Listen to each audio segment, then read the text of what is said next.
Not సూపీ నూడిల్స్కి ఒక story అయితే ఉంది. సో మిడ్ నైట్ అయింది.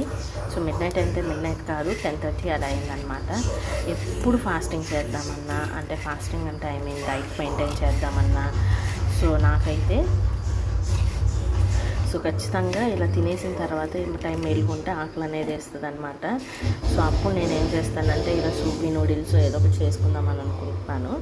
సో జస్ట్ ఇది పౌడర్ వేసేసి వాటర్ తోటి బాగా ఉడకపెట్టేస్తాను అనమాట. అంతా ఇంకేం యాడ్ చేయను ఈ సూపీ నూడిల్స్లో. మీరు ఎంతమంది ఇలా అంటే ఒక డైట్ ఫాలో అవుదామని మొదలెట్టి మిడ్ నైట్ ఆకలి వేసినప్పుడు ఇలా ఎంతమంది తింటారు నాకు కామెంట్ సెక్షన్లో ఖచ్చితంగా షేర్ చేయండి. అలానే లైక్ చేయడం, సబ్స్క్రైబ్ చేయడం మర్చిపోకండి. లాస్ట్లో ఎలా వచ్చిద్దో సూపీ నూడిల్స్ నేను చూపిస్తాను. కూడా నేను ఆల్రెడీ పెట్టాను అనమాట వంకాయ మిక్స్డ్ కర్రీ అని, అది కూడా చూడకపోతే చూడొచ్చు. దీంట్లోకి వేసేసుకున్నాను, హ్యాపీగా ఆఫ్ చేసేస్తున్నాను. మనం డైట్ చేసేటప్పుడు ఇంకా ఫుడ్ ఇంకా టేస్టీగా ఉంటుంది.